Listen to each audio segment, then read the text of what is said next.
Alhamdulillahi hamdan katsiran tayyiban mubarakan fih kama yuhibbu rabbuna wa yarda. Alhamdulillahilladzi bi ni'matihi tatimmus shalihat. Alhamdulillahilladzi khalaqal insan 'allamahul bayan.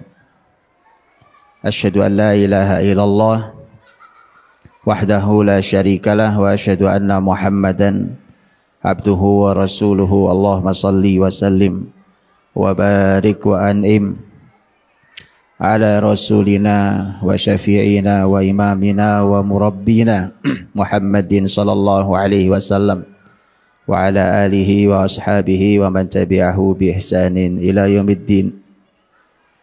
Subhanaka la ilma lana illa ma 'allamtana innaka antal alimul hakim.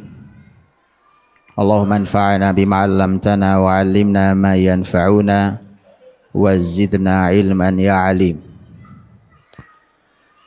Amma ba'd. Saudara-saudariku yang dimuliakan Allah Subhanahu wa taala, mukminin dan mukminat hafizakumullah. Ustaz Herfi hafizakumullah. Alhamdulillah, pagi hari yang indah, duha yang istimewa, kita yang datang semoga mendapatkan keberkahan dari Allah Subhanahu wa taala. Semoga diberikan ilmu yang bermanfaat dan semoga diberikan keturunan yang menyejukkan pandangan mata kita dan kelak mereka yang harus menjadi unsur perbaikan untuk zaman ini. Saudaraku rahmati Allah, Ustaz Herfi menyampaikan ayat sudah, menyampaikan tafsirnya juga sudah, menyampaikan hadis sudah, menyampaikan contoh dalam sejarah juga sudah. Maka sudah sangat lengkap, dan kalau sudah lengkap seperti jari saya, kalau jari saya 5 dia lengkap, kalau saya tambahi jadi 6 malah nggak lengkap dia. Makanya ini sudah cukup. Jadi kalau saya sebenarnya tidak nambahi harusnya. Ustaz Herfi meminta saya barusan untuk saya mencoba mendalami profil yang beliau sampaikan. Saya ingin memulai dari buat saya sangat dalam, ini yang saya sempat naikkan di media sosial, di fanpage saya, ketika itu tanggal 1 Sya'ban,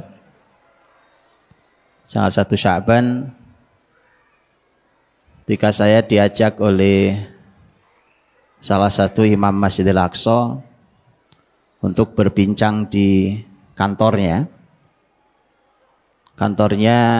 ya di pelataran Masjidil Aqsa itu. Yang menarik adalah subuh itu, karena waktu itu habis subuh itu beliau membaca surat Al-Hasyr dalam sholatnya. Setelah itu beliau mengajak saya untuk berbincang tentang surat Al-Hasyr. Itu sudah saya tulis di Facebook saya. Yang luar biasa teraduk-aduk secara rasa di dalam diri saya ada banyak poin. Pertama, sebelum pagi itu saya sudah sangat sering di Indonesia membahas tentang surat Al-Hasyr dan sebagai kunci kemenangan muslimin berhadapan dengan Zionis. Pagi itu subuh beliau membaca surat Al-Hasyr di sholat subuh yang istimewa itu. Itu juga menambah rasa yang luar biasa di diri saya. Selesai itu beliau mengajak saya diskusi tentang surat Al-Hasyr. Ada kalimat yang sangat dalam di antara diskusi beliau. Beliau mengatakan, bukankah muslimin di awal-awal surat Al-Hasyr disebut sebagai ulil absar, Fa'tabiru ya ulil absar, ayat yang kedua. Maka ambillah ibrah wahai orang-orang yang memiliki absar. Absar itu pandangan. Kata al-basar itu pandangan. Kata basirah itu artinya ilmu yang bisa menunjukkan jalan. Karena tadi Ustaz Herfi sudah menyampaikan ada fitnah kecerdasan. Jadi hati-hati, fitnah kecerdasan itu bahaya. Jadi jangan dipikir kalau kecerdasan itu adalah kunci segalanya. Justru terkadang dia kunci kehancuran. Kunci kehancuran. Dia fitnahnya ada. Dan Ustaz Herfi sudah menyampaikan lengkap di ayat-ayat tadi. Maka al-basirah itu fa'tabiru ya ulil absar, itu adalah ilmu yang bisa menunjukkan jalan, bukan ilmu yang menjadi fitnah. Kemudian dia juga bermakna ilmu, teori, analisa, pandangan, manaul absar. Kata beliau, bukankah Allah memberikan sifat kepada orang beriman, kepada kita dengan ulil absar? Dan di surat yang sama Allah memberikan sifat kepada Yahudi di ayat 13 dan 14-nya, di mana Allah menyampaikan dzalika bi annahum qaumul la yafqahun, dzalika bi annahum qaumul la ya'qilun. Orang-orang Yahudi itu adalah kaum yang tidak faqih, la yafqahun, dan kaum yang tidak berakal. Kemudian beliau kasih garis besar, ditebalkan garisnya yang beliau katakan. Terus bagaimana ceritanya kaum yang disebut ulil absar dikalahkan hari ini oleh kaum yang disebut la yafqahun dan la ya'qilun? Itu saking kebangetannya kita hari ini, Pak. Jadi beliau cuma berhenti sampai titik tadi sebagai sebuah poin yang sangat keras menghantam saya, padahal saya ngaji Al-Hasyr sudah lama, Pak. Begitulah Quran. Quran itu bertemu dengan ahli siapapun selalu ada yang baru. Mata airnya selalu keluar dengan jernih. Tidak ada yang tidak baru. Selalu keluar baru. Antum boleh ngaji tafsir apapun, setiap zaman surat yang sama, ayat yang sama memberikan inspirasi yang berbeda. Beliau hanya menyampaikan bagaimana ceritanya bisa kalah. Dah selesai sampai di situ, dan itu renungan yang sangat dahsyat.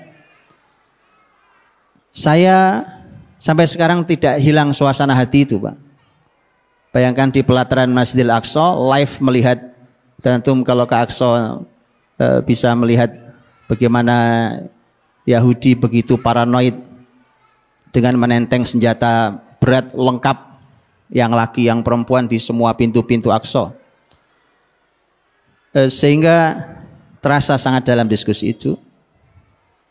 Saya hanya berpikir bahwa alangkah sangat amat buruk keadaan kita hari ini.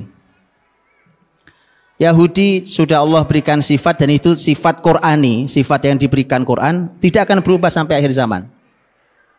Tidak akan pernah berubah.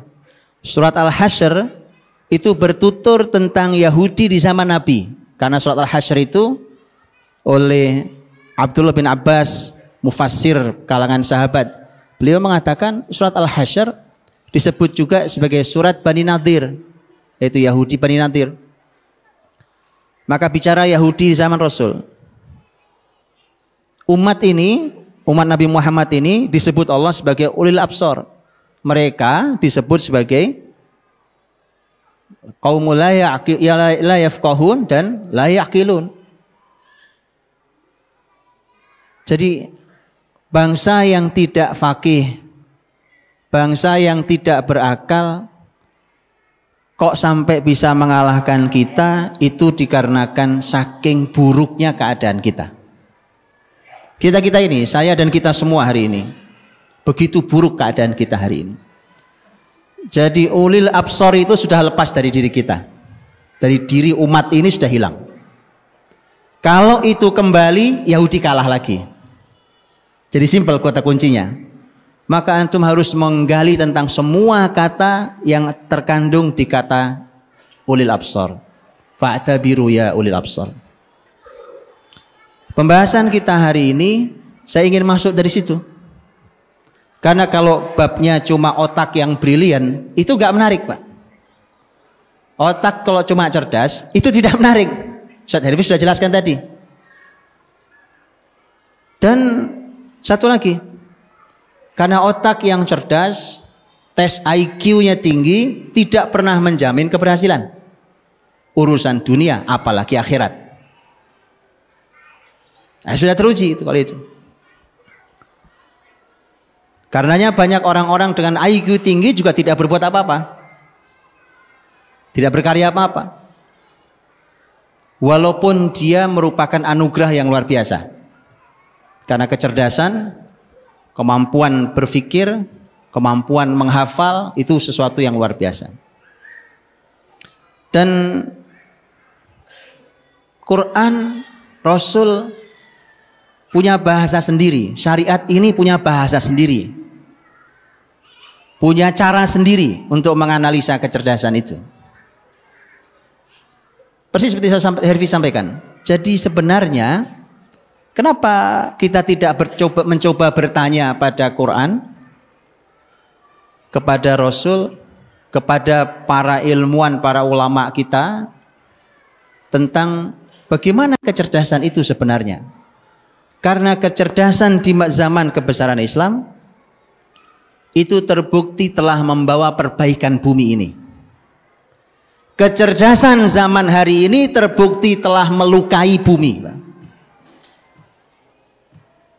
Bumi yang rusak, bumi yang berlubang, atmosfer dalam ancaman, oksigen dalam ancaman, air bersih dalam ancaman, kehidupan manusia dalam ancaman.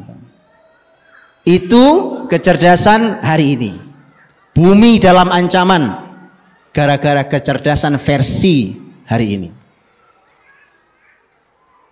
Antum boleh baca dalam sejarah Islam. Silahkan baca dalam sejarah Islam. Bagaimana kecerdasan muslimin menghadirkan kemakmuran yang luar biasa untuk umat manusia. Silahkan dibaca.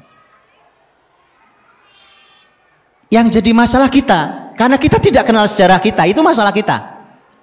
Kita tidak kenal sejarah kita. Tidak jauh-jauh, teman-teman.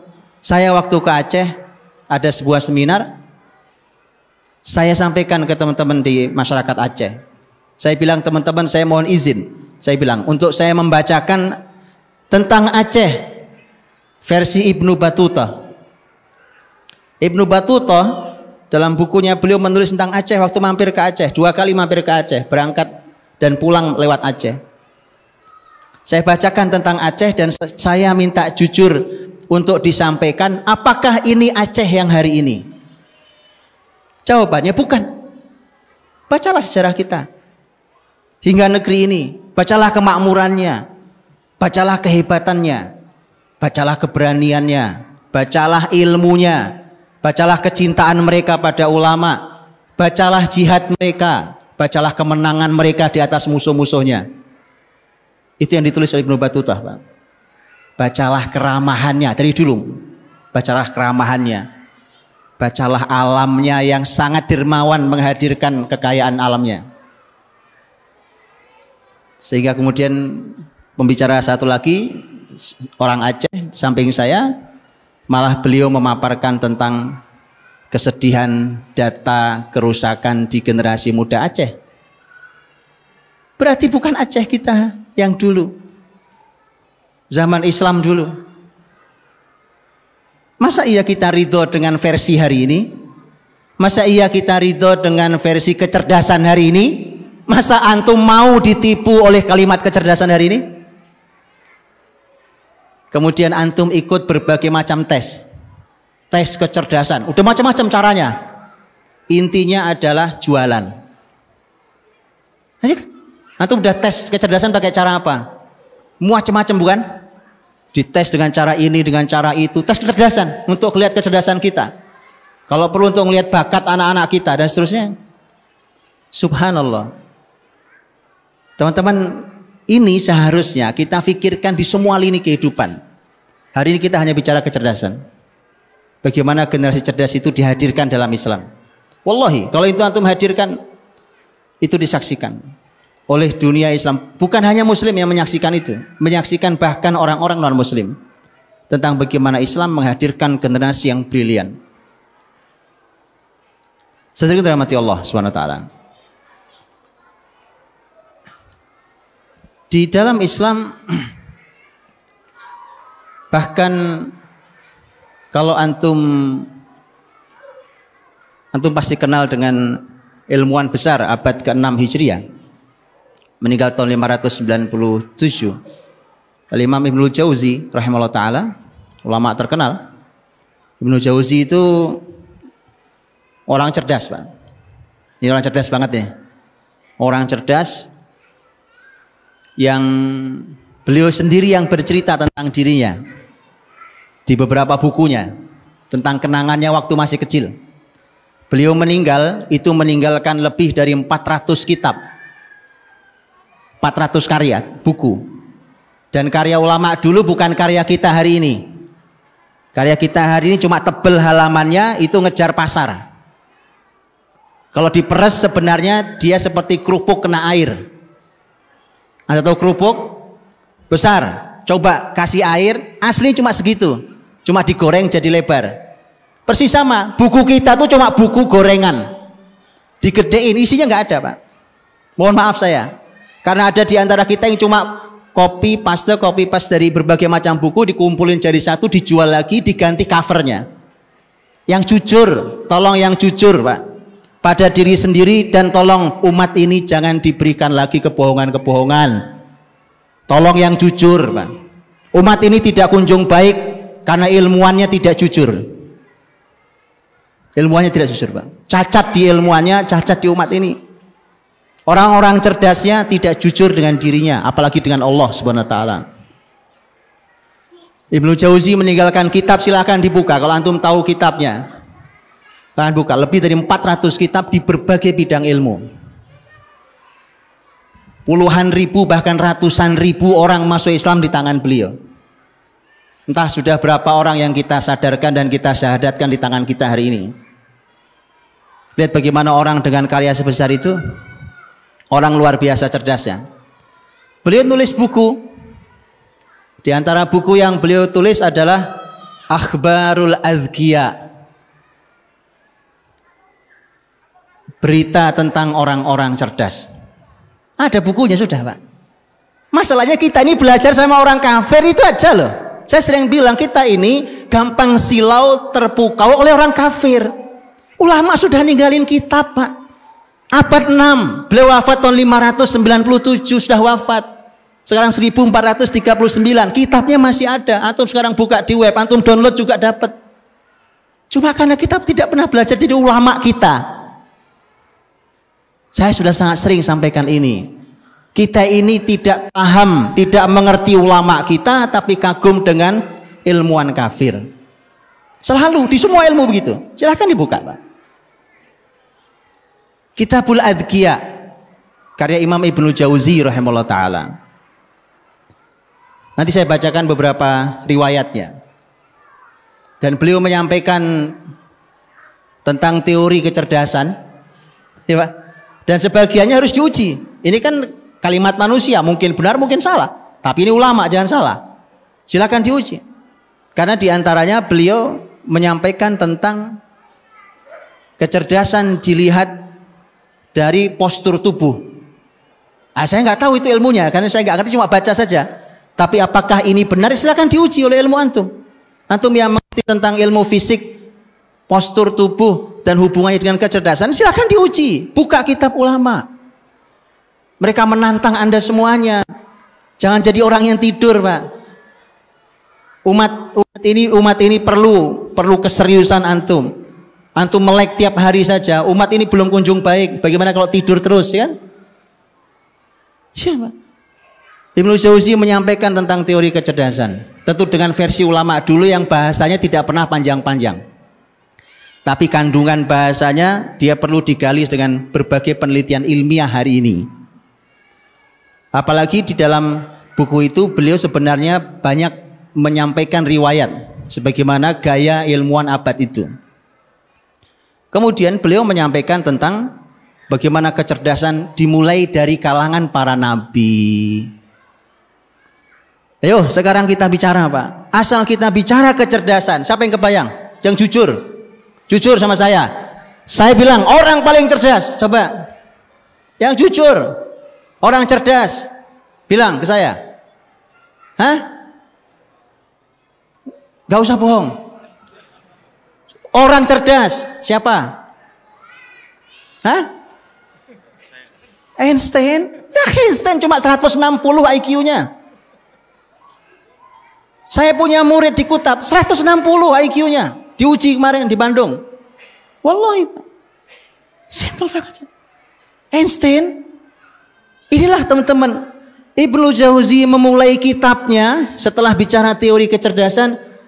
Beliau mulai urutan nomor 1 kecerdasan adalah Al-Anbiya. Cara pandang yang salah memang kita ini. Gitu ya. Ayo kita perbaiki yuk. Ini bukan masalah gimana caranya anak cerdas, itu simpel banget. Nanti di belakang saya sampaikan sebentar, selesai.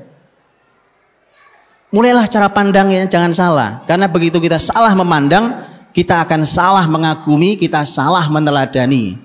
Akhirnya korbannya generasi kita.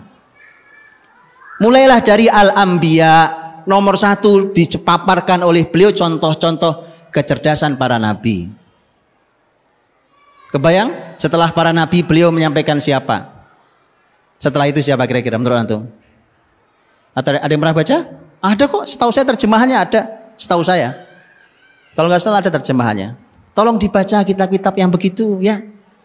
Antum pengen cerdas, kitab itu belum dibaca, ya kan sudah membaca semua kitab. Kayak Ustaz Herfi sampaikan tadi. Kita udah belajar kemana-mana, kitab ulama kita tinggalkan. Ya. Setelah itu beliau menyampaikan khusus bab tentang Nabi Muhammad SAW. Beliau juga Nabi, tapi dikhususkan karena orang paling khusus. Setelah itu siapa? Para sahabat. Begitu, ya. Kan mereka generasi terbaik. Khairun nas qarni, tsumma alladziina yalunahum, tsumma alladziina yalunahum. Terus begitu Pak. Sampai siapa? Setelah itu berurut terus. Zaman khulafa, umaro, setelah sahabat, kemudian khulafa, terus nanti masuk zaman, kemudian nanti umaro, nanti para qadhi dan seterusnya, para hakim. Diungkap kecerdasannya sampai di paling bawah nanti kecerdasan binatang. Sampai ngomongin binatang Pak. Kok ya kebangetan manusia yang Allah berikan lebih mulia dari binatang, nggak lebih cerdas dari binatang. Ya kan? Kucing aja ngerti antri Pak. Ya kan? Binatang ngerti mana pasangannya, mana bukan pasangannya. Monyet tuh Pak, kalau dipakein baju bisa nyari duit Pak. Monyet tuh. Ya kan? Manusia sudah benar dipakein baju, dibuka bajunya. La haula wala quwwata. Memang lebih buruk dari monyet. Memang balhum adol, lebih sesat daripada binatang. Sudah begitu. Oke, bukunya baca sendiri ya. Saya kan ngasih pintu, saya buka pintunya, antum masukin bukunya. Tapi memang antum harus cerdas bacanya. Itu yang nulis orang cerdas. Ulama dulu itu teman-teman, apalagi abad-abad awal itu, beliau abad 6 Hijriah. Maka ulama dulu tuh kalau nulis nggak panjang-panjang komentarnya, nggak kayak saya ceramah kepanjangan. Makanya tafsir itu makin ke belakang makin panjang, tapi makin ke sahabat makin tidak banyak. Dan bahkan ada ayat yang nggak perlu ditafsirkan. Kenapa? Dibacakan ngerti mereka. Oh, kita ini udah panjang kali lebar kali tinggi sama dengan tetap nggak paham. Sulit itu makanya. Ayo kita naikkan menjadi ulil absor. Umat ini belum bisa mengalahkan Yahudi selama belum menjadi ulil absor. kembalikan ulil absornya, maka muslimin dengan mudah mengalahkan musuhnya. Baik, teman-teman dirahmati Allah. Jadi ulama Imam Ibnu Jauzi pun telah menulis kitab Al-Adhkiyah. Karena Imam Ibnu Jauzi itu unik, Pak. Beliau punya buku yang berhadapan 180 derajat itu. Karena satu lagi bukunya Akhbarul Hamqa wal Mughaffalin. Kalau tadi kabar tentang orang-orang cerdas, kalau ini kabar tentang orang-orang bodoh, Pak. Jadi ada dua bukunya, silakan dibaca dua-duanya. Ya, silakan dibaca dua-duanya, Pak. Beliau ingin sampaikan pada kita itu tentang kebodohan, tentang orang-orang yang ya nggak normal kadang-kadang levelnya, itu ditulis di situ. Kalau antum baca kitab Akhbar Hamqa wa Mughaffalin, kalau antum baca kitab Adhkiyah, antum akan terkagum-kagum dengan kecerdasan. Tapi kalau antum baca kitab Akhbar Hamqa al Mughaffalin, antum akan ketawa-tawa sendiri, Pak. Nah, itu yang saya sebut di dalam dulu para ulama itu kalau sudah capek belajar ilmu, mereka baca kitab-kitab yang jenisnya begini. Kenapa? Karena lucu-lucu. Jadi ngelucu tapi pakai sanad.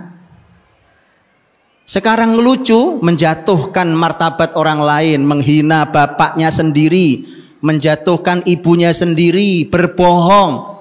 Kemudian dengan itu dia dapat uang. Haram hukum uangnya. Gimana ceritanya? Kemudian dilombakan, orang pengen seperti itu juga. Subhanallah. Jadi makanya betul-betul bukan ulil absor. Bukan ulil absor, Pak. Atau lihat, Pak, Ibnu Jauzi nulis itu memang begitu. Termasuk kitab tadi, kabar tentang orang-orang bodoh itu, Pak. Baik, pembahasan kita bukan orang bodoh hari ini. Ini orang-orang cerdas. Teman-teman dirahmati Allah. Ada yang ingin saya masuki ayat dulu sebelum nanti kita bicara tentang profil juga. Ketika Allah menyampaikan tentang orang Yahudi, kalau muslimin tadi ulil absor, tentang orang Yahudi itu pembahasannya adalah al-fiqh dzalika bi annahum qaumul la yafqahun, mereka kaum yang tidak faqih, dan yang kedua la ya'qilun, yang tidak berakal. Teman-teman tahu apa bedanya faqih la yafqahun dengan la ya'qilun? Saya tidak tahu terjemahannya apa. Yafqahun itu terjemahannya apa di situ? Paham ya? Yafqahun apa terjemahannya, Ustaz? Al-Hasyr ayat 13. Yafqahun dan la ya'qilun, dan itu cacatnya Yahudi, Pak. Jadi mereka, ini kisah tentang Yahudi sejak zaman Nabi Muhammad SAW. Mereka tidak yafqahun, mereka tidak faqih, dan la ya'qilun, tidak berakal. Nanti saya sampaikan bedanya. Tapi apa artinya? Tidak mengerti. Terjemahannya tidak mengerti. La yafqahun tidak mengerti. Kalau la ya'qilunnya sama juga, tidak mengerti juga. Oh, berarti kita memang nggak ngerti baca terjemahan, Pak. Bagaimana ceritanya? Kata la yafqahun dengan la ya'qilun artinya sama. Tapi masya Allah, jazakallahu khair pada penerjemah-penerjemah yang luar biasa. Karena beliau-beliau berjasa dan berpahala besar untuk kita. Tapi begitulah keterbatasan bahasa. Ya, keterbatasan bahasa itu ya begitu. Nanti saya tunjukkan pentingnya antum belajar bahasa Arab di belakang, Pak. Kalau antum mau cerdas, Pak, belajar bahasa Arab. Nanti saya tunjukkan di belakang, babnya di belakang, insya Allah. Kalau enggak nanti ingetin saya. Kata fiqh la yafqahun, al-fiqh ini karakter Yahudi supaya antum paham, dan antum harus beda, supaya menang harus beda. Al-fiqhu, kata fiqh itu artinya adalah pemahaman yang dalam. Karena ada yang kalau Anda ngobrol sama orang ditanya, Anda paham? Paham. Begitu didalami, oh ternyata kamu nggak paham. Karena pemahamannya dangkal, Pak. Di pemahaman yang sakal. Al-fiqhu, makanya ada ilmu fikih. Antum tidak akan bisa belajar fikih kalau tidak paham yang dalam. Harus paham dalam baru bisa masuk ke kitab fikih, Pak. Kitab fikih itu perlu pemahaman sangat dalam sampai namanya fikih. Dulu ilmu akidah namanya juga fikih. Disebutnya sebagai al-fiqhul akbar. Fikih yang paling besar itu akidah. Jadi ilmu Islam ini karakternya fikih. Nah, sekarang antum tahu kuncinya supaya orang jadi cerdas? Gampang, Pak. Belajar ilmu syariat. Dari mulai akidah terus sampai fikihnya. Cerdas pasti. Jaminan kalau itu. Kenapa? Karena fiqh dan Yahudi tidak punya itu. Muslimin yang punya itu. Namanya saja fikih. Nah, kalau didalami secara bahasa, kata fikih ini unik lagi, Pak. Karena fikih itu kan huruf fa, huruf qaf dan huruf ha. Ya kan? Fa, qaf dan ha. Ini termasuk kata yang cara membacanya sulasiyat. Sulasiyat itu artinya ada 3 cara membaca. Karena di dalam bahasa Arab itu biasanya satu kata cara membacanya 1. Tapi ini termasuk kata yang unik yang cara membacanya 3. Karena kata ini akarnya bisa dibaca faqaha, faqiha, faquha. Apa beda? Beda, Pak.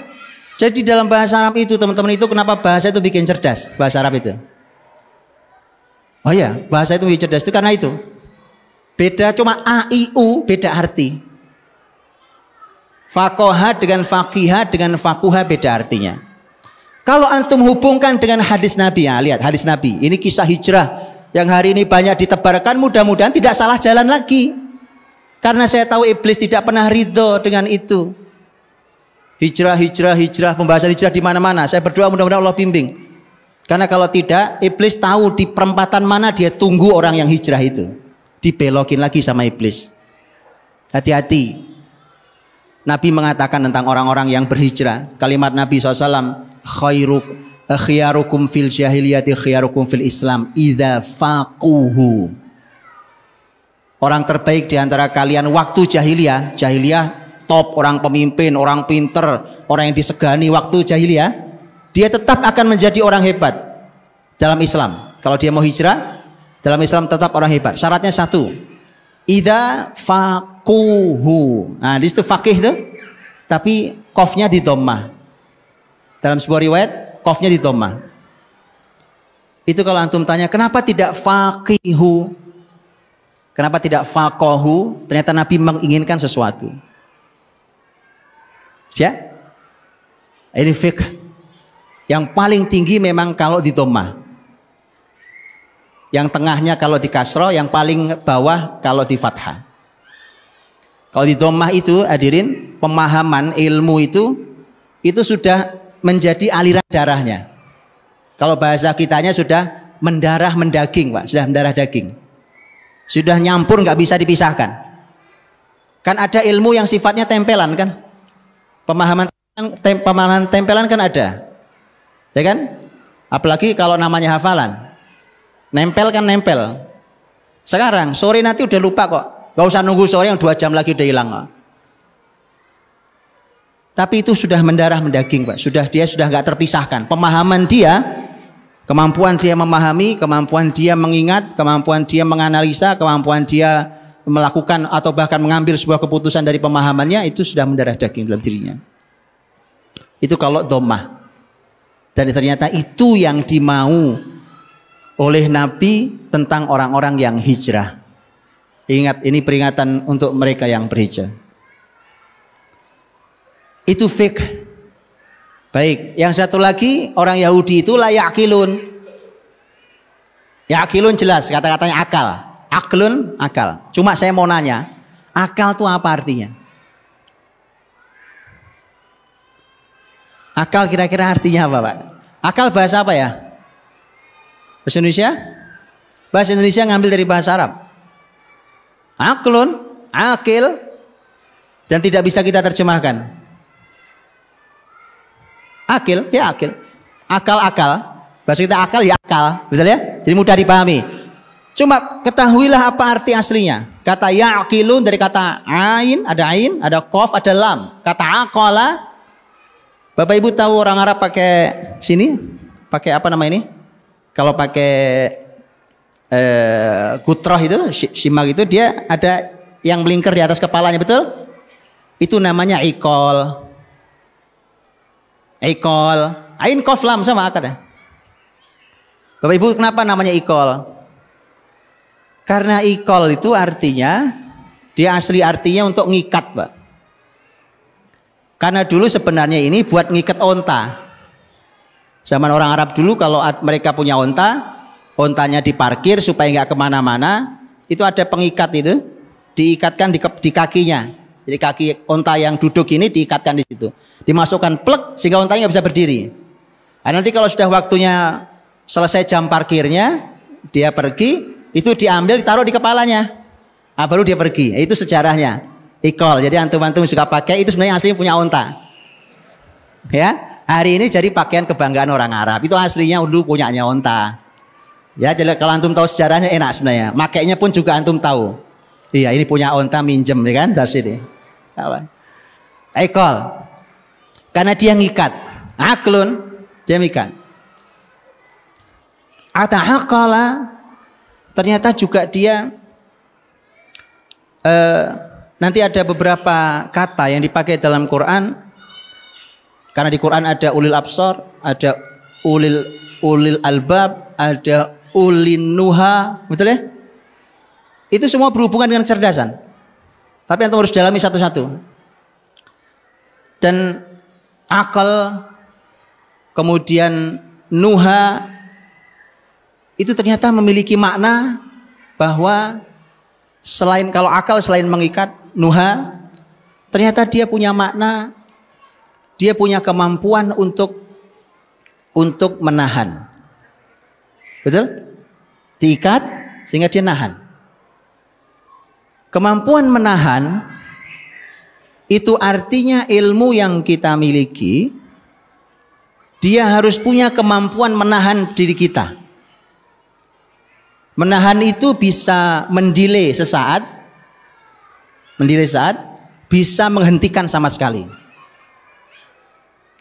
Jadi kalau ilmu kita malah membuat kita mengumbar dan bahkan kita mengakali orang lain yang orang tidak paham itu, kita akali mereka dengan ilmu itu, yang dimana dengan itu terjadi dosa, maka berarti bukan ilmu itu yang dimau Allah. Dengan ilmu, antum meneliti S3, gitu ya, penelitian S3. Penelitian S3-nya pesanan sebuah perusahaan, gitu, untuk merusak bumi. Oh, apa ada Pak? Oh iya. Bagaimana enggak ada? Kalau lihat Quran ketika mengatakan bahwa sebagian manusia itu mereka tuh kerjaannya adalah merusak al-hartha wan nasl. Harth itu artinya sawah ladang, nasl itu artinya keturunan. Tafsir para ulama kata keturunan banyak yang menafsirkannya malah binatang ternak. Coba sekarang lihat, gara-gara rekayasa ilmiah, rusaklah tanaman, rusaklah binatang ternak. Kambing kayak babi, babi kayak kambing. Jadi sebenarnya kambing atau babi? Boleh dimakan apa tidak boleh dimakan? Kalau kambing berkahnya luar biasa, kalau babi haram. Nah, terus gimana? Gara-gara ilmu pengetahuan. Ilmu pengetahuan. Tanaman sama, tanaman Masya Allah barokahnya, ini ditanam berbuah, bisa ditanam lagi berbuah, ditanam lagi, nggak bisa sekarang, ditanam berbuah berhenti. Kenapa? Karena Anda harus beli bibitnya ke pabrik bibit. Harus bagaimana ceritanya? Untuk itulah teman-teman, maka ini kata ya'qilun itu Allah menginginkan kepada kita agar ilmu ini bisa punya kemampuan menghentikan diri kita. Dia mampu mendelay atau bahkan menghentikannya. Baik. Landasan ini cuma pembuka. Teman-teman harus membahas lebih detail tentang apa yang dimau tentang kecerdasan dalam Al-Quran. Kemudian nanti Nabi berbicara tentang masalah kecerdasan juga. Rasul menyampaikan itu. Para sahabat juga menyampaikan hal itu. Generasi salafus soleh dulu juga menyampaikannya. Pemaparan tentang bagaimana dalam sejarah orang-orang di dalam Islam kecerdasan luar biasa itu sesuatu yang sebenarnya saya sudah sering sampaikan dalam banyak hal. Contohnya saking banyaknya, Anda mau contoh di zaman manapun ada. Mau contoh di bidang apapun ada. Dan itu merupakan keistimewaan muslimin. Saya berikan beberapa contoh untuk nanti saya lari pada ujungnya. Berujung pada zaman Turki Utsmani. Saya ingin berikan beberapa contohnya, Pak. Kalau berbicara tentang sahabat Rasul radhiyallahu anhum ajmain, itu Masya Allah teman-teman, ada orang-orang yang memang lahir sudah pinter. Jadi memang ini bawaan. Ya, orang bilang ini bawaan lahir, Pak.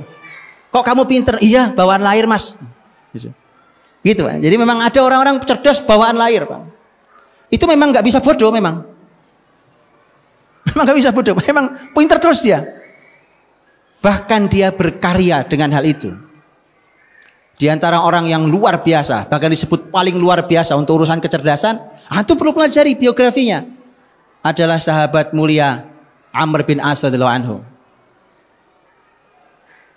Yang itu cerdasnya orang itu luar biasa, makanya beliau dicacat oleh orientalis.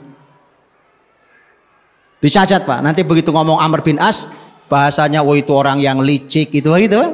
Nah itu wal iyadzubillah, itu mereka tanggung jawab dengan kalimatnya di hadapan Allah Subhanahu wa taala, nanti berhadapan dengan Amr bin As di akhirat. Radhiyallahu anhu, padahal Nabi memuji Amr bin As luar biasa. Dulu masyarakat terbaik dulu mengatakan adhaduhatil Arab, orang paling cerdas di kalangan orang Arab itu. Tentu ini kita tidak bicara Nabi Muhammad ya. Orang paling cerdas di kalangan orang Arab itu ada 4. Tadi saya sudah bilang yang satu Amr bin As radhiyallahu anhu. Yang kedua Muawiyah, sama ini. Ini sahabat yang juga dizolimi oleh sejarah luar biasa, oleh orang-orang yang tidak bertanggung jawab. Muawiyah radhiyallahu anhu. Yang ketiga Mughirah bin Syu'bah radhiyallahu anhu. Yang keempat Ziyad ibnu Abi, ini tabi'in, kibarut tabi'in. 4, Pak. Oke, 4 ini mana yang sudah antum baca biografinya? Enggak 4-4-nya. Tapi antum tahu Einstein kan? Antum tahu Einstein ya? Apa kita bicara Einstein saja hari ini? Subhanallah. Ini yang 3 sahabat, yang 1 tabi'in. Adhaduhatil Arab. Orang Arab punya orang yang super cerdas, 4 orang nih. Dulu belum ada tes IQ. Kalau ada tes IQ, saya sering bilang, orang-orang ini kalau dites IQ, jangankan level sahabat, level ulama yang tadi disebutkan, Imam Bukhari, Imam Muslim, apa segala macam, Imam Syafi'i, Imam Ahmad, Imam Abu Hanifah, Imam Malik, itu kalau dites IQ yang putus alat tesnya, Pak. Saya sudah sering sampaikan ini. Jangan tanya berapa skornya, yang putus alat tesnya. Itu saya sudah buktikan hari ini, betulan, Pak. Betulan, Anda boleh didik anak Anda dengan cara Islam, datangkan psikolog, datangkan psikiatri, datangkan orang yang menguji tentang IQ, putus alat tesnya. Yang menguji bilang, saya tidak mengerti, Pak. Kenapa anak segini begini bicaranya? Wallahi, itu kalimat tidak dari satu pakar saya dengar. Terus, Pak. Ya, itu kalau dididik dengan syariat ini. Baik.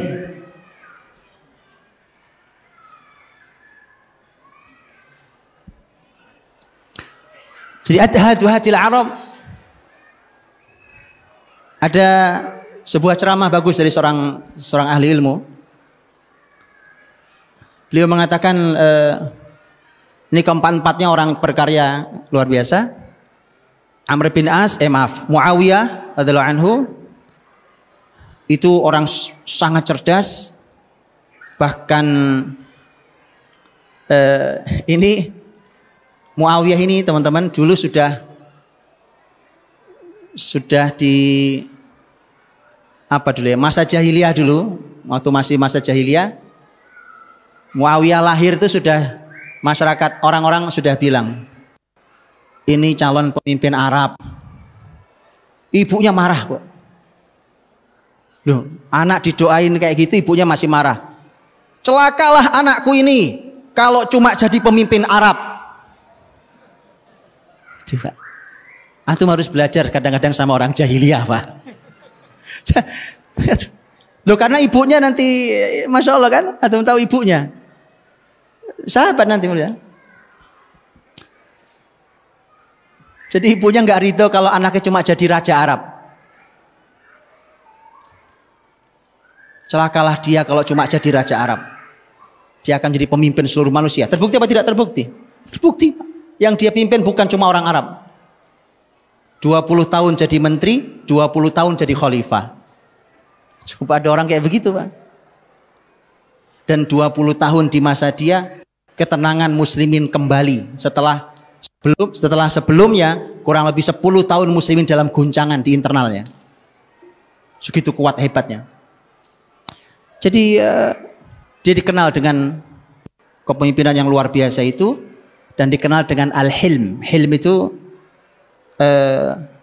orang sekuat itu biasanya kalau ada orang ngelawan itu langsung bunuh dia, penggal dia, penjara dia gitu. Kalau dia enggak, Pak.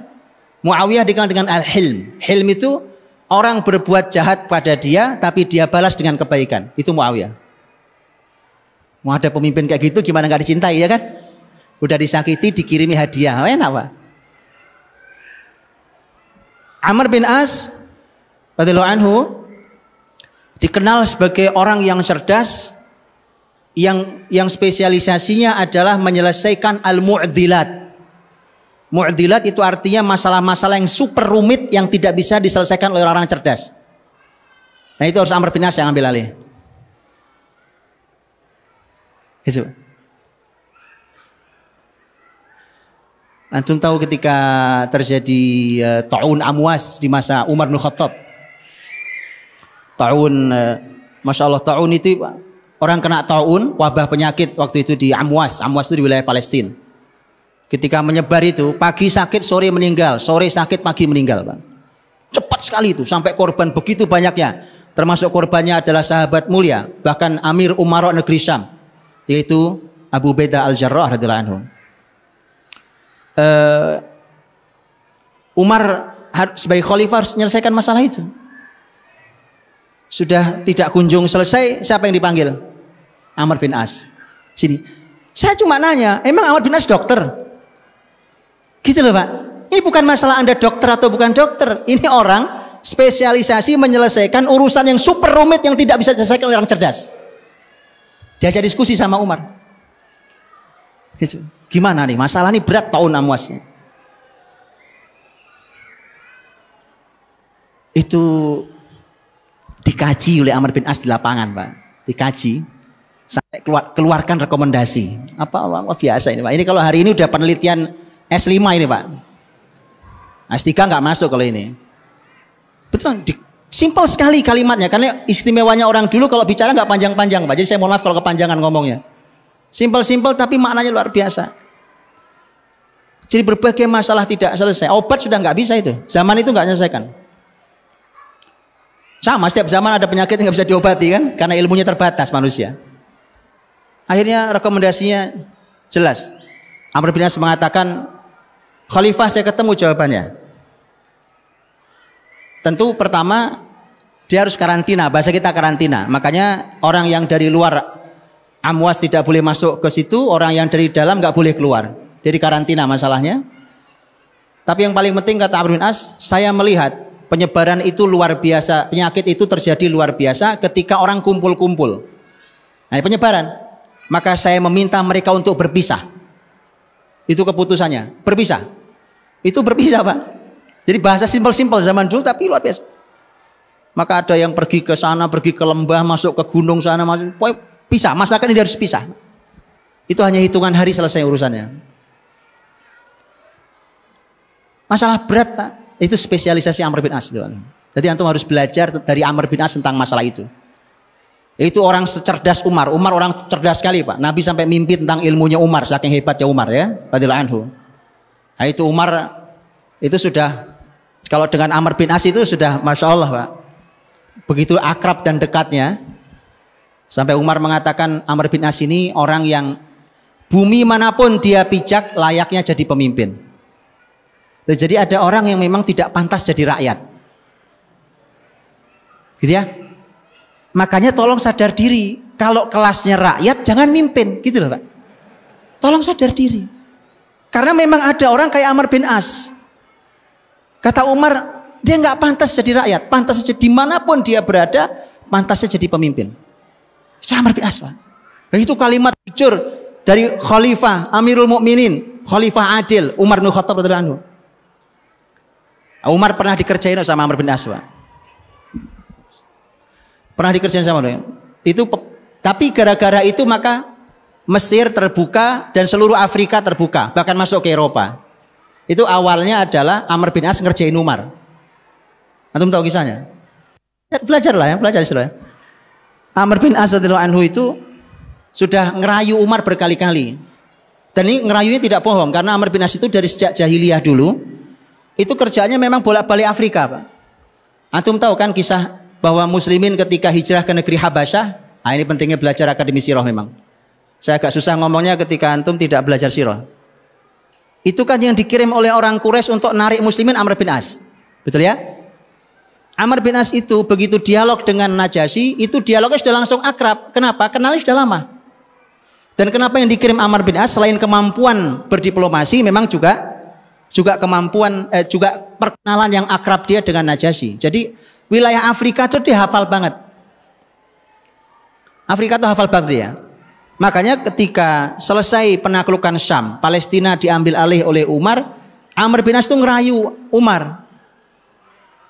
Kita lanjutkan ya sampai masuk Mesir ya, masuk Afrika.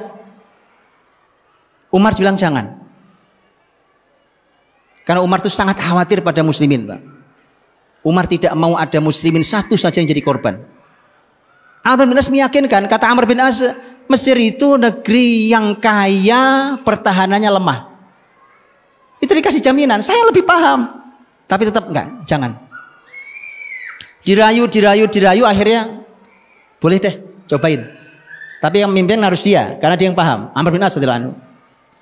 Tapi Amr bin As itu tahu bahwa Umar ini nampaknya masih agak ragu Pak. Karena begitu nanti dia rapat lagi dengan para staf ahli, yaitu para sahabat, bisa berubah pikiran tuh Umar. Bener, Umar dari Madinah kirim surat, Amr bin As lagi ada di Palestina, masih masuk di bumi Palestina. Datang utusan bawa suratnya Umar radhiyallahu anhu. Kemudian utusannya mengatakan, Amr bin As ada surat dari Khalifah, pegang dulu. Amr bin As mulai merasa ini ada sesuatu di surat ini. Dan orang cerdasnya luar biasa itu. Jadi dalam tanda kutip Umar pernah dikerjainnya dia. Dia nanya pada orang ahli, kita ada di mana sekarang? Oh ini bumi Palestina, wahai Amr bin As. Bumi Mesir mana? Itu kalau kamu sudah lewati lembah itu maka itu udah Mesir. Oke. Pasukan bergerak Pak. Pasukan bergerak. Begitu kaki menginjak perbatasan dan sudah masuk ke wilayah Mesir, mana suratnya? Sini Pak, sini. Betul Pak, Anda tahu isi suratnya. Lihat Pak, analisanya luar biasa, nyaris kayak dukun Pak. Surat belum dibuka udah tahu isinya. Apa bunyinya suratnya? Kalau kau masih ada di luar Mesir, maka kembalilah. Tapi kalau kau ada di dalam Mesir, lanjutkan. Nah, sudah di Mesir saya sekarang. Jadi Mesir, Afrika, Eropa, itu jasa Amr bin As ngerjain Umar bin Khattab Pak. Orang-orang cerdas dua-duanya, orang-orang soleh dua-duanya, gitu ya. Tolong dibaca bagaimana Amr bin As ngerjain musuhnya, itu luar biasa. Palestina punya orang sangat cerdas, dikenal dengan Artabun. Kita disampaikan ke Umar ini ada Artabun Palestina. Ini orang cerdas sekali, jadi nggak boleh sembarang orang kau kirim. Kata Umar, tenang. Kalau Romawi punya artabun, kami punya artabun. Dikirimlah Amr bin As radhiyallahu anhu. Habis dikerjain Amr bin As, Pak. Antum baca sejarahnya gimana dikerjain Amr bin As itu. Begitu seterusnya. Mughirah bin Syu'bah radhiyallahu anhu. Mughirah bin Syu'bah itu dikenal sahabat yang punya kemampuan menyelesaikan masalah seketika. Jadi kalau ada orang perlu berpikir sangat cepat, tidak perlu analisa dan tepat, itu Mughirah bin Syu'bah. Oh, kita ini kebanyakan seminar workshop, masalah nggak selesai. Gitu ya? Itu gara-gara kebanyakan orang-orang yang sedang diskusi. Mughirah bin Syu'bah datang masalah seketika diputuskan, apalagi kalau masalah-masalah genting yang seketika harus diputuskan, itu jagonya Mughirah bin Syu'bah radhiyallahu anhu. Gitu Pak, itu isinya tuh orang-orang kayak gitu ya. Itu Islam tuh isinya, sahabat kenapa hebat mimpin bumi, itu isinya orang-orang kayak gitu. Bukan orang-orang yang kagum sama Persia Romawi. Bukan. Itu isinya kayak gitu. Ziyad bin Abi, itu kisahnya panjang. Mughirah bin Syu'bah juga punya kisah, Pak. Dia pernah dikerjain, Pak. Saya ceritain sedikit, waktunya habis saya. Saya belum ngomong bagaimana caranya, Pak. Mughirah bin Syu'bah pernah dikirim Umar untuk menjadi amir di Bahrain. Negeri Bahrain. Sekarang juga negara Bahrain namanya. Begitu memimpin, musuh-musuh Islam di Bahrain tidak suka. Akhirnya direkayasa, dan direkayasa itu oleh Umar akhirnya ditarik. Karena Umar juga menimbang tentang kestabilan masyarakat Bahrain. Yang juga masyarakat yang ya perlu ditimbang kestabilannya. Ditariklah Mughirah bin Syu'bah, panggil ke Madinah. Orang-orang Bahrain, musuh-musuh Islam rapat. Begitu ditarik, sudah ditarik sudah. Maunya ditarik, sudah ditarik sama Umar. Panggil ke Madinah. Pulang ke Madinah. Musuh-musuh Islam rapat. Rasanya, kayaknya Umar akan mengembalikan suatu hari. Kalau sudah tenang, dibalikin lagi tuh orang. Nah, kita nggak mau. Gimana caranya? Kita buat rekayasa. Itu orang-orang kafir ngumpulin duit, Pak. Terkumpullah uang 100.000 dirham. Uang besar. Dikirimlah satu orang cerdas, pemimpin Madinah, dikirim pemimpin musuh Islam itu, dikirim berangkat ke Madinah membawa uang 100.000 dirham. Diapain kira-kira uang itu, Pak? Kira-kira diapain uangnya, Pak? Datang ke Khalifah Umar, di sampingnya ada Mughirah bin Syu'bah. Pemimpin orang kafir ini ngomong, Pak, wahai Khalifah Umar, saya bawa uang nih, uangnya ada 100.000 dirham. Ini uang muslimin, diambil oleh Mughirah, dititipkan ke saya. Orang gak ada yang tahu kecuali saya. Dia bohong. Umar kaget, Pak. Tapi Umar tuh orangnya husnudzon sama ini, Pak. Jadi dia tenang, kagetnya tetap harus bertanya kan. Apalagi di hadapannya musuh Islam, Pak. Mughirah, apa kata-katamu? Kata Mughirah, orang ini bohong. Saya tidak ngambil 100.000, tapi saya ngambil 200.000. Dipikir bohong mau bantah, enggak? Bukan 100.000 saya ambil. Jadi kalau dia kembalikan 100.000, berarti dia ngambil 100.000. Kata Umar, mengapa kamu lakukan itu, ngambil harta muslimin? Kata Mughirah, saya banyak keluarga, saya punya tanggungan banyak, saya nggak punya uang. Itu, Pak, si kepala suku itu sujud, jungkir balik di bawah, karena dia tahu habis ini mati dia, Pak nih. Tidak, wahai Umar, tidak, demi Allah, tidak, saya tidak lakukan itu. Saya ini sebenarnya bukan uang yang dititipkan ke saya, ini orang pada ngumpulin uang. Mughirah senyum-senyum, kamu tahu sekarang? Umar nanya ke Mughirah, kenapa caramu menjawab seperti itu? Kata Mughirah, karena dia ingin menjatuhkan saya, maka saya buat dia menjadi hina. Gitu, Pak. Itu Mughirah bin Syu'bah itu kerja, Pak. Jadi seketika nggak pakai mikir, menyelesaikan masalah itu nggak pakai mikir, kelamaan, Pak. Ya jangan numpuk orang cerdas saja, Pak. Banyak masalah nggak selesai di tangan orang cerdas. Ziyad bin Abi disebut sebagai sebagai orang yang hadir di semua permasalahan. Jadi asal ada masalah apa, taruh dia beres. Di sana ada masalah, kirim dia beres. Di sana beres. Besar beres, kecil beres, Pak. Itu Ziyad bin Abi. Oke, silakan dibaca ya biografinya. Nah, teman-teman dirahmati Allah SWT. Kalau itu level para sahabat, kemudian tabi'in, saya belum bicara tentang bagaimana para ilmuwan, bagaimana para ulama dari level para sahabat Nabi, bagaimana kecerdasan mereka. Saya sudah sering menyampaikan tentang masalah usia yang masih sangat awal, tetapi begitu luar biasa. Kemampuan mereka, karya-karya yang besar untuk perbaikan bumi ini. Itu sudah sering saya sampaikan. Waktu saya tidak panjang, saya sampaikan di ujung Turki Utsmani. Turki Utsmani, nah teman-teman, ada buku yang menurut seorang penulis yang pernah saya baca, buku ini tidak boleh beredar 75 tahun lamanya. Judulnya Militan Islam. Militan Islam. Penulisnya belakangnya Jason.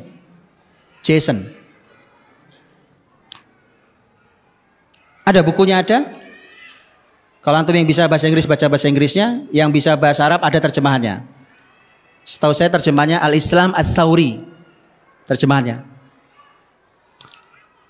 Tentang militan Islam ini, menurut seorang penulis yang pernah saya baca dari, kalau nggak salah penulis dari Emirat atau dari mana, nulis tentang bahwa buku ini 75 tahun tidak boleh dikeluarkan.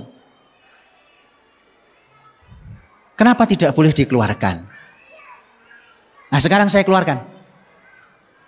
Saya keluarkan apa yang dibaca oleh para ilmuwan. Karena begitu antum baca, teman-teman, antum akan kembali ke Islam. Antum akan kembali mencintai Quran. Bahkan akan mencintai bahasanya Quran. Dan antum akan berusaha untuk bisa itu. Apa isinya, Pak? Di masa Turki Utsmani, sebelum Eropa keluar menjajah,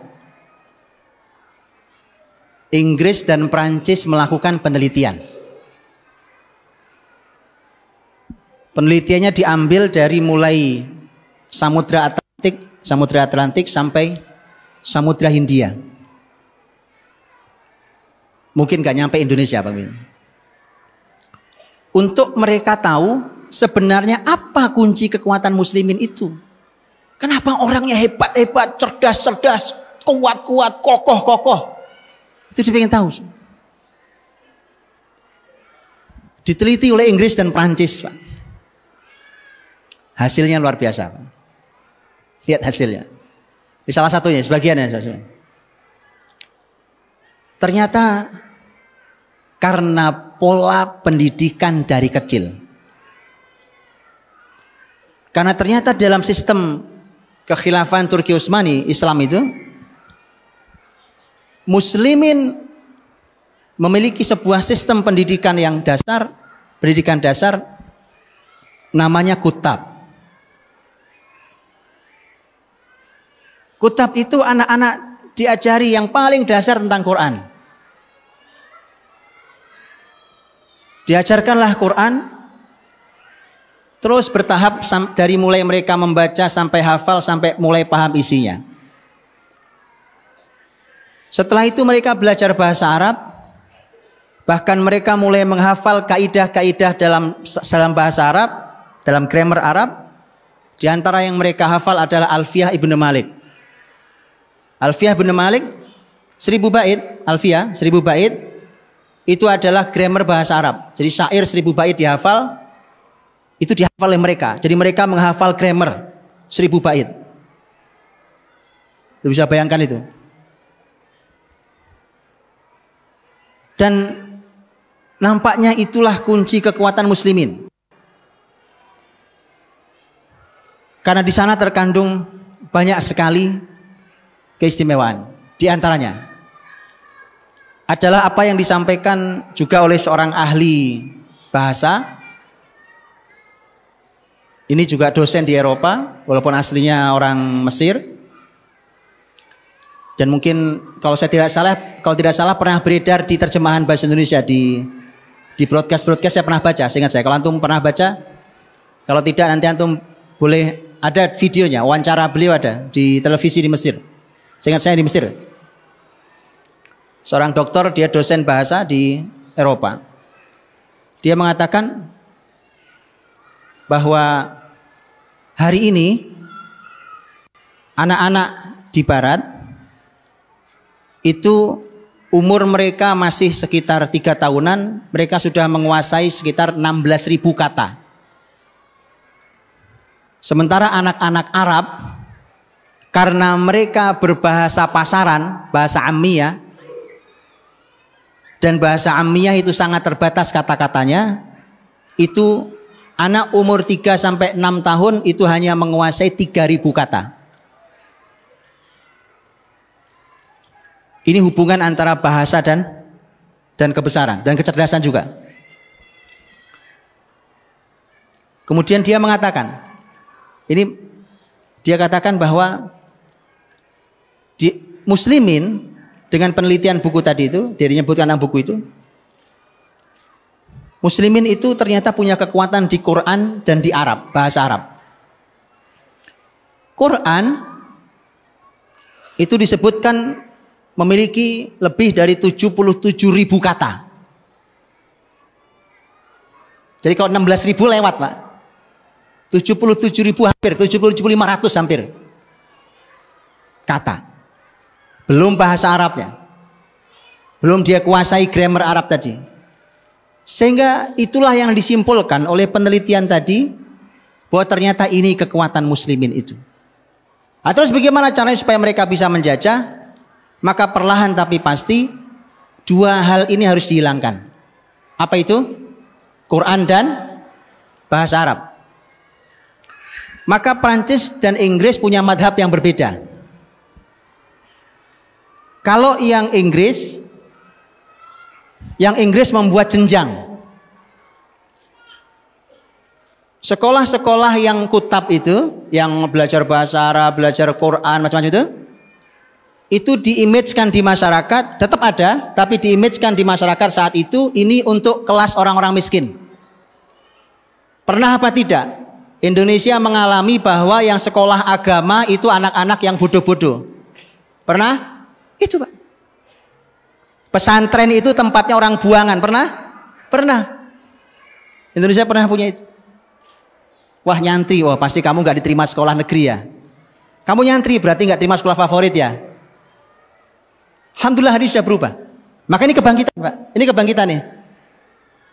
Ini harus dilanjutkan ini. Tapi hati-hati, iblis ada di perempatan jalan di depan. Oke?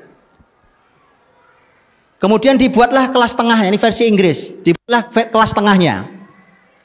Kelas tengahnya itu dibuatlah sekolah-sekolah negara.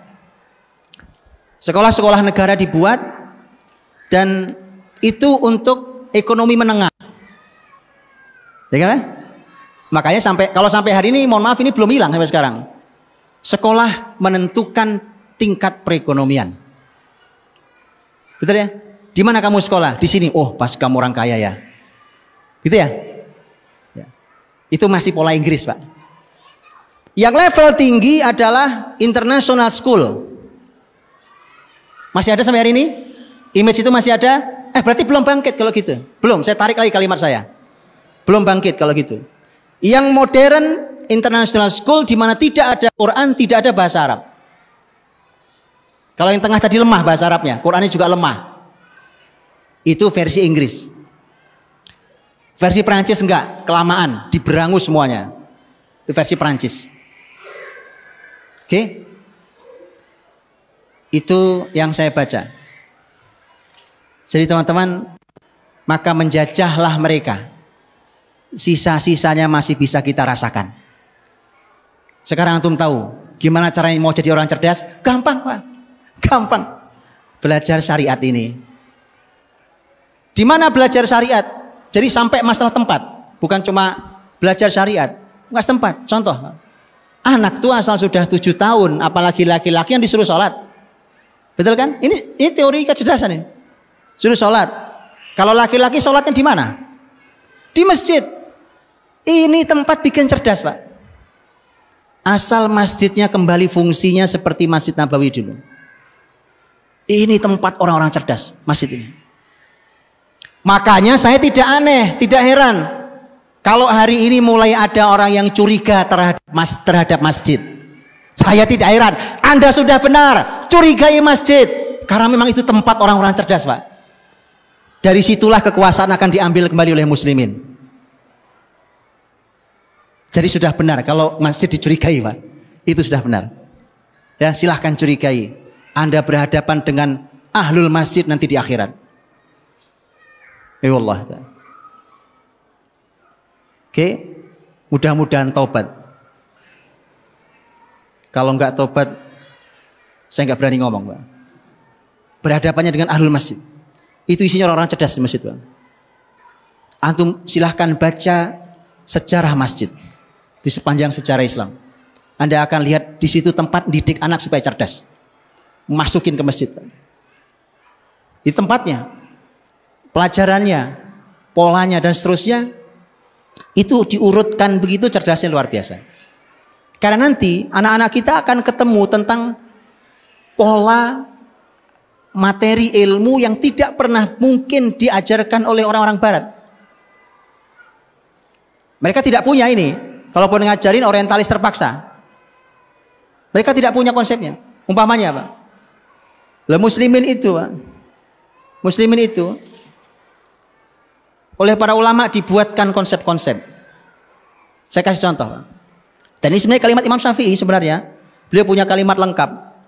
Orang kalau belajar apa, belajar apa, dapat ilmunya, bukan ilmunya. Contohnya, orang belajar Quran, dia akan dapat kelembutannya. Orang-orang Quran itu lembut-lembut orangnya, Pak. Orang belajar hadis, dia akan kuat hujahnya. Jadi kalau dia berargumentasi, orang mesti jungkir balik depan dia, Pak. Mesti orang akan tersungkur kalah. Itu orang yang belajar hadis. Begitu seterusnya. Orang belajar apa terus dia akan punya kekuatan masing-masing. Itu kalimat Imam Syafi'i rahimahullah. Dan saya kasih contoh, teman-teman. Kalau antum belajar umpamanya ilmu usul fikih, itu ulama membuatkan kaidah usul fikih. Itu masya Allah, Pak. Orang masuk ke ilmu usul fikih, keluar dari ilmu itu cerdasnya luar biasa. Orang belajar umpamanya ilmu mustalah hadis. Ini lain lagi karakter ilmunya. Jadi setiap ilmu punya karakter dan itu membentuk dirinya. Belajar usul fikih, belajar mustalah hadis, umpamanya belajar ilmu jarh wa ta'dil, belajar usul tafsir, belajar apapun, itu keluar dari ilmu itu cerdasnya luar biasa. Kenapa? Karena dilatih betul. Ada yang melatih ketajaman analisa, ada yang melatih kedetailan sesuatu, ada yang melatih kemampuan dia untuk menghafal, ada yang melatih, banyak yang dilatih. Banyak sekali yang dilatih oleh ilmu Islam ini. Itu anak-anak kita harus belajar. Karena itu warisan ilmu Islam. Warisan ilmu Islam, Pak. Nah, jangan sampai antum salah jalan. Sekarang disuguhi supaya anak terstimulus brainnya, maka dikursuskan main piano. Lah, antum belajar sama orang kafir. Ya, disuruh belajar usul fikih, belajar tafsir, usul tafsir, hadis dengan mustalahnya. Anak dijamin cerdas. Ini belajar cahaya loh. Yang dipelajari cahaya, bercahaya hidupnya. Bercahaya hidupnya. Itu orang-orang cerdas. Dan setiap ilmu punya karakter. Punya karakter tadi. Orang tidak sadar bahwa terbentuklah karakter dirinya, terbentuklah kekokohan jiwanya. Dan ini tadi contohkan sangat banyak oleh Ustaz Herfi tentang bagaimana orang dalam sejarah Islam itu memiliki kemampuan yang luar biasa di berbagai ilmu itu karena mereka belajar berbagai macam ilmu itu. Dan itu bagian dari yang harus dipelajari oleh muslimin, tentu di levelnya masing-masing. Levelnya yang jadi ulama dengan yang tidak jadi ulama, levelnya beda, kedalamannya, tapi belajar. Gitu ya? Belajar. Antum tahu. Nah, masalahnya hari ini asal belajar apa nih? Belajar mustalah hadis. Wah, anak saya nggak mau jadi ustadz toh, Pak. Dulu, sekarang udah lumayan. Dulu Quran gitu, ngafal Quran. Anak ibu, bapak ibu harus baca hafal Quran. Dia bilangnya, wah anak saya nggak mau jadi ahli tafsir, oh, Pak, maunya jadi arsitek kok. Itu saking sudah begitu serangan barat itu sudah luar biasa dalam diri kita. Tapi alhamdulillah sudah mulai berubah hari ini. Sudah mulai berubah. Berarti sudah bangkit lagi ya. Saya balikin lagi kalimatnya. Saya bangkit lagi berarti. Jadi teman-teman dirahmati Allah Subhanahu wa taala, ini sudah habis waktu saya sebagai penutup, teman-teman. Jadi apa yang diberikan alurnya oleh syariat kita inilah tanpa menggunakan teori panjang lebar. Kalau yang babnya keturunan, karena memang kalau di dalam penelitian-penelitian yang dilakukan hari ini pun, bahkan dilakukan di zaman sebelum kita ini pun, bahkan orang-orang barat pun melakukan penelitiannya, ternyata keturunan memang punya, dan itu dalam Islam juga sama, bahwa keturunan itu ternyata memang punya jejak yang dalam, diantaranya tentang tema kecerdasan, kemampuan mengingat, kemampuan menghafal, memahami. Itu ternyata ada yang sifatnya turunan. Tapi kalau yang sifatnya turunan, itu kan kita nggak bisa protes, Pak. Ya toh? Masa antum pengen balik lagi kan nggak bisa. Ternyata muslimin, Allah Maha Adil. Keturunan itu bukan segala-galanya. Karenanya kemudian muslimin itu diberikan pola tentang pembelajaran syariatnya. Sudahlah, makanya meyakini itu, ya. Jadi kalau tadi saya sampaikan, kenapa kemudian hilang kutab itu karena memang rekayasa Inggris Prancis. Karena mereka tahu ternyata itu sumber kekuatan muslimin. Jadi ini nggak mudah ini, Pak. Makanya di Indonesia setengah mati saya mengenalkan kutab itu, Pak. Alhamdulillah belum lama sudah Allah izinkan karena Allah ridho, mudah-mudahan Allah izinkan untuk dikenal orang. Dulu bukan cuma orang awam, Pak. Mohon maaf, kadang-kadang ustadz ahli ilmu bilang, ini apa sih ini? Saking tidak kenalnya kita karena memang begitu luar biasanya penjajah itu menutup itu sampai kita tidak mengenalinya. Tidak ada yang sempurna di awal, tapi setidaknya merupakan langkah awal. Baik teman-teman dirahmati Allah Subhanahu wa taala, saya bacakan kalimat sahabat mulia sebagai penutup supaya antum punya kenangan dengan kalimat sahabat, bukan kalimat saya. Kalimat sahabat mulia yang dicantumkan oleh Imam Ibnu Jauzi dalam kitabnya tadi, kitab Al-Adhkiya tadi, kitab orang-orang cerdas. Ketika sahabat mulia Abu Darda radhiyallahu anhu menyampaikan tentang tanda orang-orang yang berakal. Abu Darda berkata, qala Abu Darda,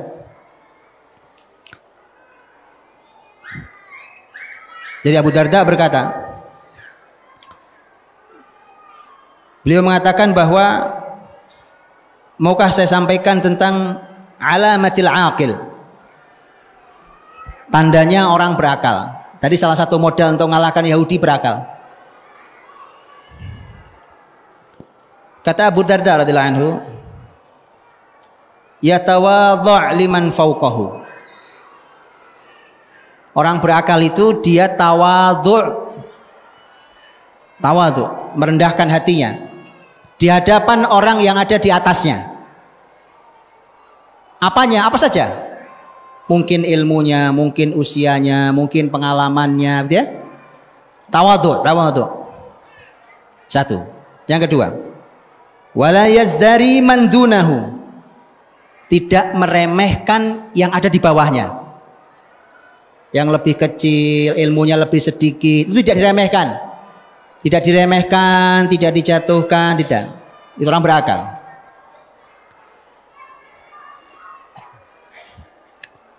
Yang berikutnya, yumsikul fadla min mantiqihi.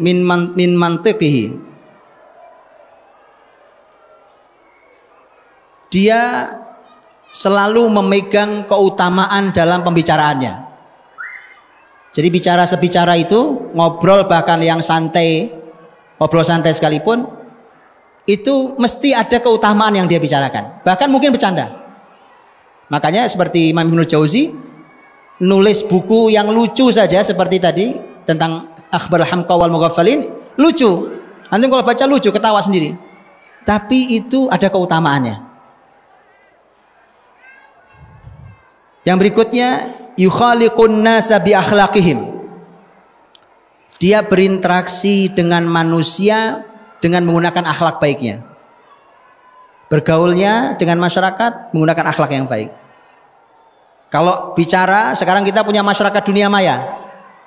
Ya. Kalau bicara, bicara tapi dengan akhlak. Kalau diam, diam tapi dengan akhlak. Ya. Kalau komentar, komentar tapi dengan akhlak. Itu akhlak.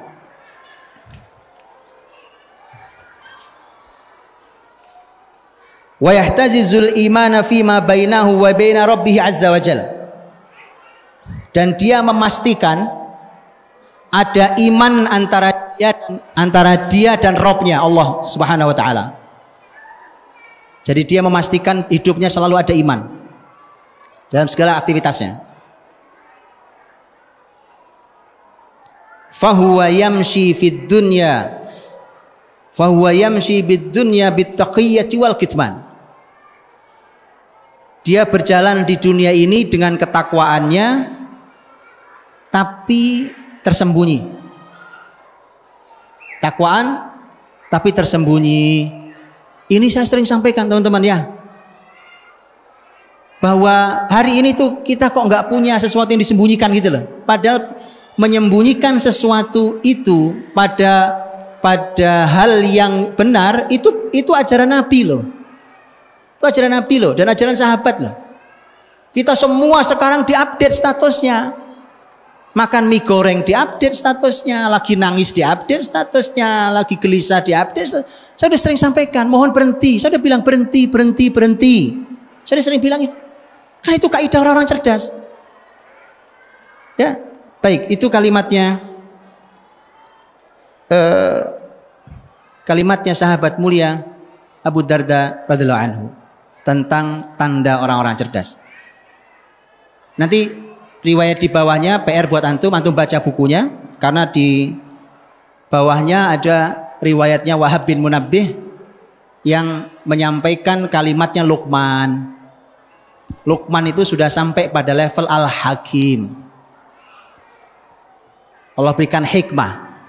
Walaqad ataina Luqmanal hikmah. Kalau hikmah itu teman-teman itu lebih tinggi dari ilmu. Karena kalau ilmu yang Allah berikan sedikit. Wa ma utitum minal ilmi illa qalila. Yang diberikan pada kalian dari ilmu itu cuma sedikit, kata Allah. Tapi kalau diberikan hikmah, Allah menyampaikan wa may yu'tal hikmata faqad utiya khairan katsira. Siapa yang diberi hikmah sungguh telah diberikan kebaikan yang banyak. Jadi ada PR lagi nanti. Begitu jadi ilmuwan harus menjadi ahli hikmah. Gimana caranya perlu dikaji lagi. Luqmanul Hakim itu sudah sampai level hikmah. Beliau nanti menyampaikan di poinnya. Beliau menyampaikan bahwa menasihati anaknya, ya bunayya mayyatim wa aqlu mri'in hatta yakuna fihi asyru khisal. Wahai anakku, seseorang tidak akan sampai sempurna akalnya sampai dia punya 10 sifat. 10 sifat antum baca sendiri di bukunya. Saya kira itu. Wallahualam bishawab. Assalamualaikum.